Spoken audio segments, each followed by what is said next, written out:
যেহেতু আমাদের ভোরের ট্রেন ছিল শতাব্দী এক্সপ্রেস এগেন 5:35-এ, তো আমাদের সকালবেলা উঠে চলে যেতে হচ্ছে পুরী থেকে। ঘুম ভরা চোখে দেখো জাস্ট আমার অবস্থা, তখন দেখো শরীরটাও খারাপ হয়ে গেছিলো। তো দেখো ট্রেনে কী কী দিল, প্রথমেই দিয়ে দিল আমাদেরকে জল, তারপরে দিয়ে দিল হচ্ছে চায়ের সাথে তারপরে দিয়ে দিল গরম জল, তারপরে দিয়ে দিল হচ্ছে আমাদেরকে টাইমস অফ ইন্ডিয়া পড়ার জন্য, তারপরে দিয়ে দিয়েছে আমাদেরকে ব্রেকফাস্ট। দেখো ব্রেকফাস্টে কী কী দিল, ব্রেকফাস্টে দিয়েছে হচ্ছে ব্রেড, ব্রাউন ব্রেড, তার সাথে দিয়েছে ডিম, তার সাথে দিয়েছে বাটার, তার সাথে দিয়েছে একটা ম্যাঙ্গো ফ্রুটির মতন আর কেচাপ। তো দেখো, ও এটা তো দেখাতেই ভুলে গেছি, ডিমের নিচে দিয়েছিল কিছু স্যালাডের টাইপের।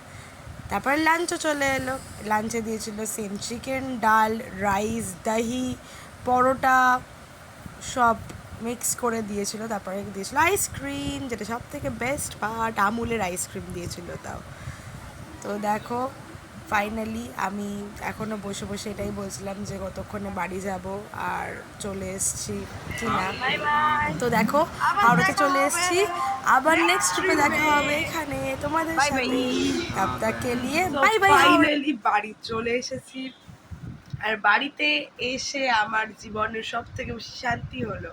তারপরেই দেখছি দেখো কে আমার সামনে, দেখি চোখপুরি আমার সামনে, আর আমাকে এই ফুলটা দিয়েও ওয়েলকাম করেছে। চকো তুমি কিছু বলতে চাও?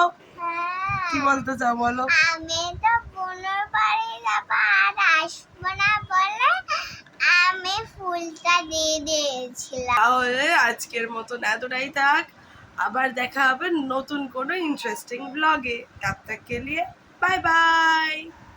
আর সাবস্ক্রাইব করতে ভুলো না কিন্তু, সাবস্ক্রাইবটা অবশ্যই করে দিও।